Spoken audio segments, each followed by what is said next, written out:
All right, yo, I'm John, 28. Been skating for 15 years, 16-ish.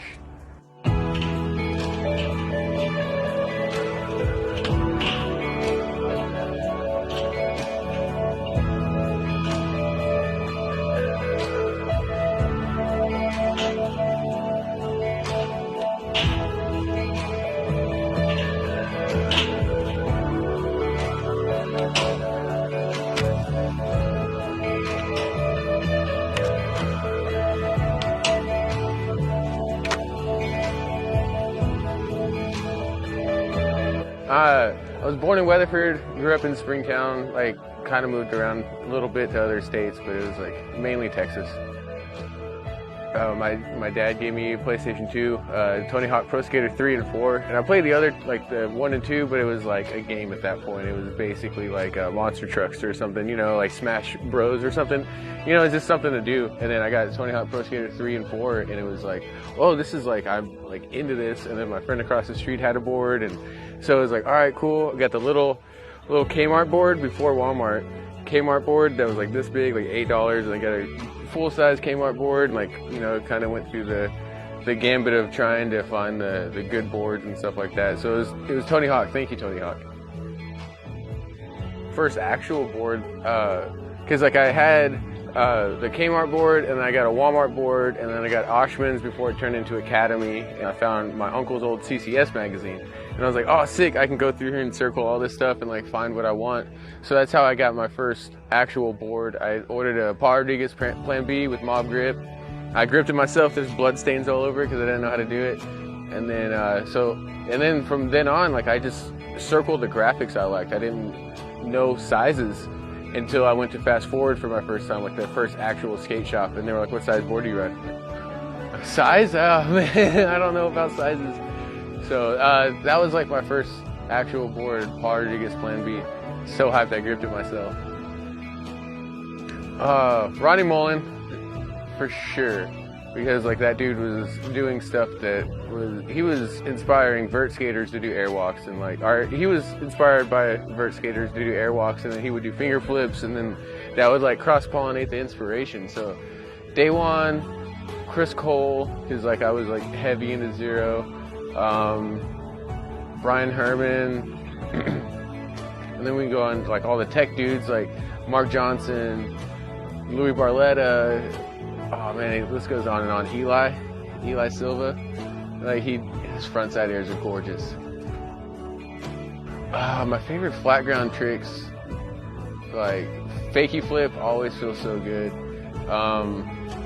Any trick that like you actually pop and you can feel the catch and stuff like that, it feels amazing. So, but like my favorite tricks to do are like new tricks, stuff you battled for, like whatever, like the new trick of the day, or the new trick of like the one that's like inhabiting your brain and like you can't get it out of your head. Those are my favorite tricks.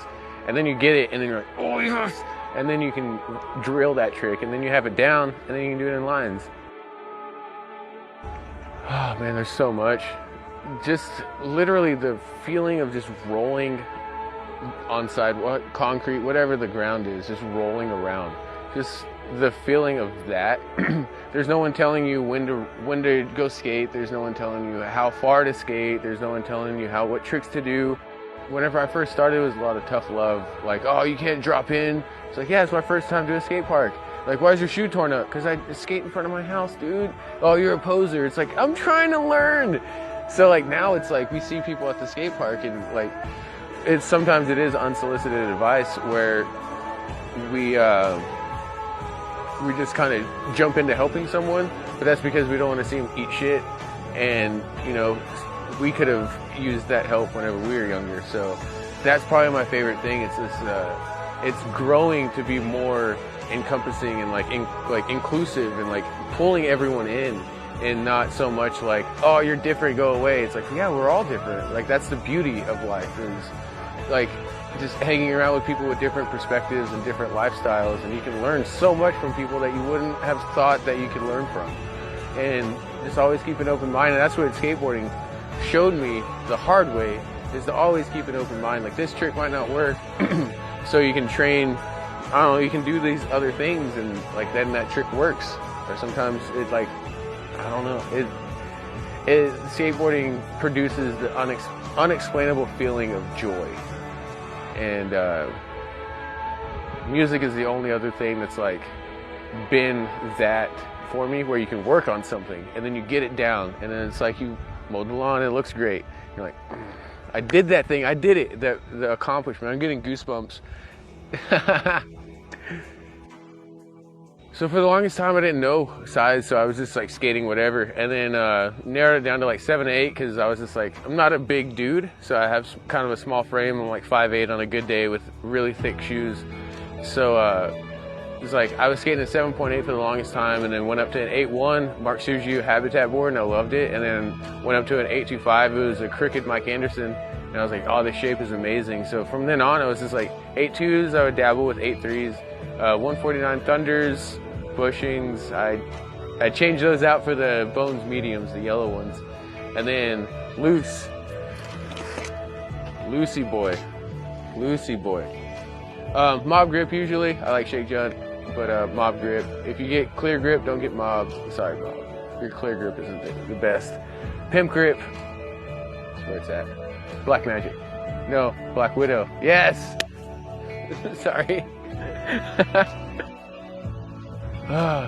Usually I'll like, it's usually an inspiration from like watching a skate video, or like a homie learning a new trick or something like that, and then I'll see like, oh, I can do 180 into that, or I can do like a shove out or something like that. And then usually whenever I really spend time to learn new tricks, it's something I've been like thinking about all day, like racking my brain on, like thinking about like where my head needs to be, where my shoulders are at, like where I need to be, like just running all the simulations in my head before I even step on the board. And that's like all day at work, and then I get to the park or something like that, and you know, it's just, so it's usually like kind of warming up. It's usually like an extension of a trick I already have. Like if I have nose grinds, then I'll like try a half cab into it, or I'll try a trick out of it, or whatever it is, just kind of like branching it out. And then eventually you're doing like I don't know, fakie 5-0, like whatever out, and it's just like it started from doing fakie 50s. So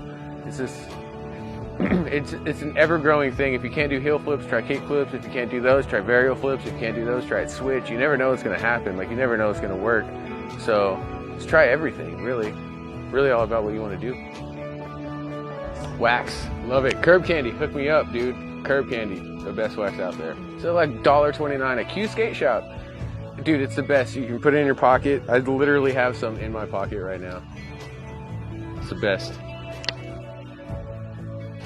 So certain tricks I would say have like a rhythm to it.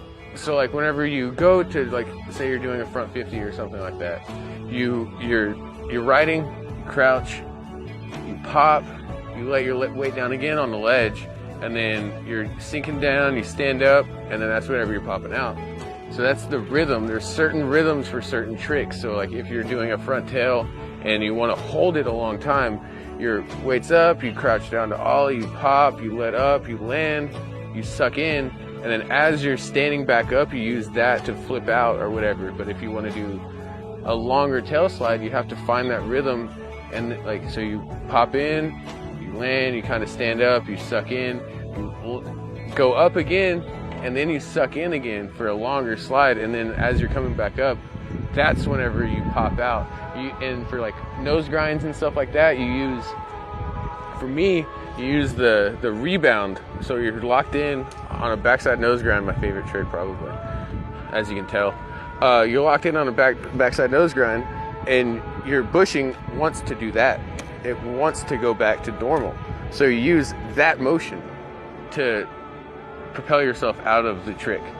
So it really depends on which trick, but all of them have a certain rhythm, and when you figure it out, maybe that's from like being a guy that plays guitar or whatever, but you have a certain amount of like pumping almost in tricks, and when you figure that out, a lot of other windows open up where you wouldn't have expected it to go, because that's why I say try everything, because you don't know what's going to work. Like everything can work, nothing can work. It could be one of those days where nothing works and you just go home, and then like you're bummed, and then the next day you're like, oh, I didn't get anything yesterday, so then you're like extra excited about skating, and then you learn something new, and then that's the feeling that we're all chasing, is that feeling, man. I'm getting goosebumps again. I don't know if you can see it, but Shoutouts, Pushman Skateboards, Blue Shoes, Wheels, Mammoth Hardware, Q, Skate Shop, I love you. Underappreciated Clothing, like all the people, those church bells.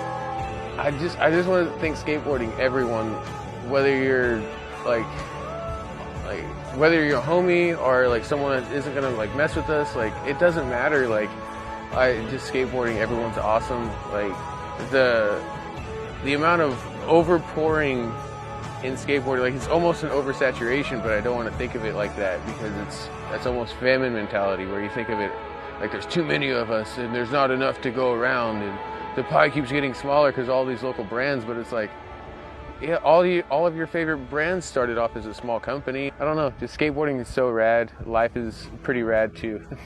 The homies, man, everyone's so sick. So thank you, Fee, for doing this. Right. Yeah. You're a natural, buddy.